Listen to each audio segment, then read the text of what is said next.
British सरकार ने भारत शासन अधिनियम 1919 में पुनः सुधारों के लिए एक विधिक आयोग का गठन किया था, जिसके अध्यक्ष सर जॉन साइमन थे, जिसके कारण ही इसे साइमन कमीशन के नाम से भी जाना जाने लगा। Hello, welcome to KV glow. My self Kavya Singh. आज हम साइमन कमीशन को डिटेल में डिस्कस करेंगे। आज की क्लास में साइमन कमीशन के इम्पोर्टेंट पॉइंट्स डिटेल में डिस्कस करेंगे और इसके बाद जो क्लास आएगी वो एमसीक्यूज की आएगी। साइमन कमीशन से रिलेटेड जो भी इस टॉपिक में क्वेश्चंस बनते हैं वो अलग से क्लास में सारे कवर करेंगे, जो कि एग्जाम के लिए आपके लिए मोस्ट इंपॉर्टेंट होंगे। आउट ऑफ सिलेबस आपका एक भी क्वेश्चन नहीं आएगा। आपने इंट्रो में ये तो समझ लिया कि इस आयोग का गठन क्यों किया गया और इसका नाम साइमन कमीशन कैसे पड़ा, और साइमन कमीशन का भारतीयों ने विरोध भी किया था। क्यों किया गया ये विरोध, आइए डिटेल में समझते हैं। वर्ष 1919 में भारत में संवैधानिक सुधार करने के उद्देश्य और भारत का दौरा करने के उद्देश्य से भारत शासन अधिनियम 1919 पारित किया गया था। इसमें एक प्रावधान ये भी था कि इस अधिनियम को पारित होने के 10 सालों के बाद एक संवैधानिक आयोग का गठन किया जाएगा, जो भारत में इस बात की जांच करेगा कि ये अधिनियम किस हद तक सफल हो पाया है, भारत में उत्तरदायी शासन स्थापित करने का अभी सही वक्त है अथवा नहीं। ये ब्रिटिश गवर्नमेंट की तरफ से डिसीजंस लिए जा रहे थे। इसी प्रावधान के अनुसार 1927 में साइमन कमीशन का गठन किया गया। उस दौरान ब्रिटेन में कंजर्वेटिव पार्टी की सरकार थी और बॉल्डविन ब्रिटेन के प्रधानमंत्री थे। लेकिन बॉल्डविन को ये आशंका थी कि जो 1928 में इलेक्शन होने वाले उसमें लेबर पार्टी चुनाव जीत सकती है।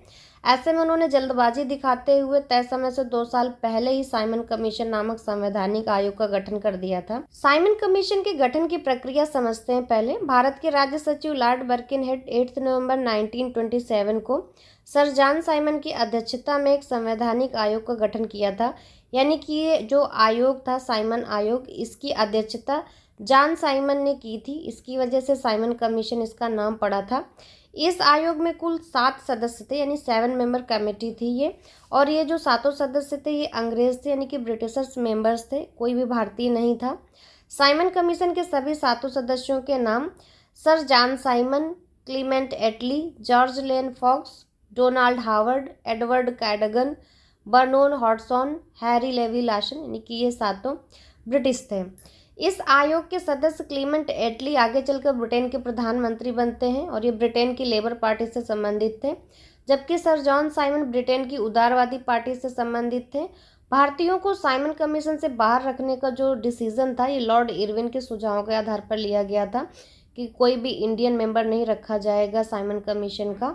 जब साइमन कमीशन भारत लाया गया, इस पर भारतीयों की प्रतिक्रिया क्या थी? इसके सभी सदस्य अंग्रेज थे, इस कारण से कांग्रेस ने इसे श्वेत कमीशन कहकर इसका विरोध किया था। इलाहाबाद में कांग्रेस ने 11 दिसंबर 1927 को एक सर्वदलीय सम्मेलन बुलाया था। कांग्रेस द्वारा यह सम्मेलन बुलाया गया था, जिसमें साइमन कमीशन के बहिष्कार का निर्णय लिया गया था। कांग्रेस के अलावा लिबरल फेडरेशन, मुस्लिम लीग, हिंदू महासभा, किसान मजदूर पार्टी, फिक्की, इन सब ने साइमन कमीशन का बहिष्कार किया था। भारत में ये सारे दल बन गए थे तब। लिबरेशन फेडरेशन का गठन तेज बहादुर सप्रू के द्वारा किया गया था। मद्रास की जस्टिस पार्टी, पंजाब की यूनियन पार्टी, भीमराव अंबेडकर के नेतृत्व में कुछ हरिजन संगठन थे। इन्होंने ऑल इंडिया अछूत फेडरेशन ने और मोहम्मद शफी के नेतृत्व में मुस्लिम लीग के एक गुट ने साइमन कमीशन के गठन का समर्थन भी किया था। लखनऊ के कुछ तालकेदारों ने आयोग के सदस्य का समर्थन किया था। इसके अलावा सेंट्रल सिख संघ ने भी साइमन कमीशन का विरोध नहीं किया, यानी कि समर्थन था उनकी तरफ से। साइमन कमीशन भारत आया कब? तो इसका आगमन 3 फरवरी 1928 को भारत में बम्बई में हुआ था। इसके बम्बई पहुंचने पर लोगों द्वारा उसे काले झंडे दिखाए गए थे। साइमन वापस जाओ के नारे भी लगाए गए थे, साइमन गो बैक। इसके अलावा मुंबई ने हड़ताल भी आयोजित की गई थी मुंबई में।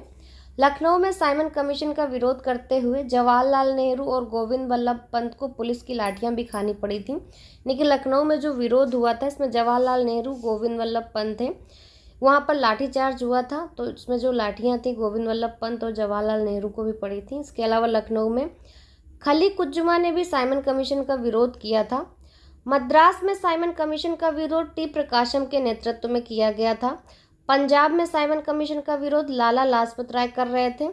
लाला लाजपत राय को शेरे पंजाब भी कहा जाता था। लाहौर में लाला लाजपत राय 31 अक्टूबर 1928 को साइमन कमीशन का विरोध कर रहे थे और इस दौरान उन पर पुलिस ने लाठीचार्ज कर दिया था। लाठियों के वार से उनके सिर पर चोट आ गई थी और कुछ दिन बाद ही उनकी मृत्यु हो गई थी। तो ये इम्पोर्टेंट पॉइंट है आपके लिए कि साइमन कमीशन का जब विरोध हो रहा था 1928 में, तब लाठीचार्ज में लाला लाजपत राय को सर पर चोट लगी थी और उसके बाद ही उनकी कुछ दिन बाद मृत्यु हो गई थी। लाहौर के पुलिस अधीक्षक स्कॉट ने लाला लाजपत राय पर लाठियां बरसाई थी। लाला लाजपत राय जब घायल अवस्था में थे, मृत्यु से पूर्व उन्होंने कहा था कि मेरे ऊपर जिस लाठी से प्रहार किए गए हैं वही लाठी एक दिन ब्रिटिश साम्राज्य के ताबूत में आखिरी कील साबित होगी। इनकी मृत्यु पर मोतीलाल नेहरू ने श्रद्धांजलि देते हुए कहा था कि प्रिंस एमंग पीस मेकर्स कहकर पुकारा था उन्होंने इन्हें, जबकि मोहम्मद अली जिन्ना ने कहा था कि इस क्षण लाला लाजपत राय की मृत्यु भारत के लिए एक बहुत बड़ा दुर्भाग्य है। महात्मा गांधी ने भी लाला लाजपत राय की मृत्यु पर खेद प्रकट करते हुए कहा था कि लाला जी की मृत्यु ने एक बहुत बड़ा शून्य उत्पन्न कर दिया है जिसे भरना अत्यंत कठिन है। वो एक देशभक्ति की तरह मरे हैं और मैं अभी भी नहीं मानता हूँ कि उनकी मृत्यु हो चुकी है, वो अभी भी जिंदा हैं। इसके अलावा महात्मा गांधी ने लाला लाजपत राय की मृत्यु पर यह भी कहा था कि भारतीय सौरमंडल का एक सितारा डूब गया है। लाला लाजपत राय की मृत्यु पर शोक प्रकट करते हुए साइमन कमीशन के जो अध्यक्ष थे उस समय, जॉन साइमन, इन्होंने खुद भी कहा था कि एक उत्साही सामाजिक कार्यकर्ता और एक मुख्य राजनीतिक कार्यकर्ता का अवसान हो गया है। इस प्रकार से हमने इस विरोध में लाला लाजपत राय को खो दिया था। अब हम साइमन कमीशन की रिपोर्ट को समझते हैं। साइमन कमीशन कुल 2 बार भारत का दौरा किया था। साइमन कमीशन ने पहली बार फरवरी-मार्च 1928 में भारत आया था, जबकि दूसरी बार अक्टूबर 1928 में भारत आया था। साइमन कमीशन ने मई 1930 में अपनी रिपोर्ट जो है प्रस्तुत की थी। रिपोर्ट 27 में 1930 को ब्रिटिश गवर्नमेंट द्वारा प्रकाशित की गई थी। साइमन कमीशन ने अपनी रिपोर्ट में कहा था कि भारत में उच्च न्यायालय को भारत सरकार के अधीन रखा जाना चाहिए। इसके अलावा प्रांतों में उत्तरदायी शासन लागू करने की प्रक्रिया आरंभ कर देनी चाहिए। रिपोर्ट में ये भी कहा गया था कि वर्मा को भारत से अलग कर देना चाहिए और सिंध और उड़ीसा को नए प्रांतों के रूप में स्थापित किया जाना चाहिए। इसके अलावा साइमन कमीशन ने इस बात की भी सिफारिश अपने रिपोर्ट में की थी कि भारत परिषद को भी बनाए रखा जाना चाहिए, लेकिन उसके अधिकारों में कमी की जानी चाहिए, यानी कि अधिकार कम करने की बात रिपोर्ट में कही गई थी। इसी रिपोर्ट पर विचार विमर्श करने के लिए भारत की संवैधानिक समस्या का समाधान निकालने के लिए ही लंदन में 3 गोलमेज सम्मेलनों का आयोजन किया गया था। जो गोलमेज सम्मेलन आयोजित किए गए थे लंदन में, प्रथम गोलमेज सम्मेलन, द्वितीय गोलमेज सम्मेलन, तृतीय गोलमेज सम्मेलन। आगे आने वाले वीडियोस में हम इन सम्मेलनों को डिटेल में डिस्कस करेंगे और इनसे जो क्वेश्चंस हैं इंपॉर्टेंट वो भी कवर करेंगे। 3 गोलमेज सम्मेलन आयोजित किए गए थे, लेकिन कांग्रेस ने सिर्फ दूसरे गोलमेज सम्मेलन में ही भाग लिया था। इस प्रकार साइमन कमीशन का गठन और उसके द्वारा सौंपी गई रिपोर्ट भारत की समस्या का समाधान ही नहीं कर सकी।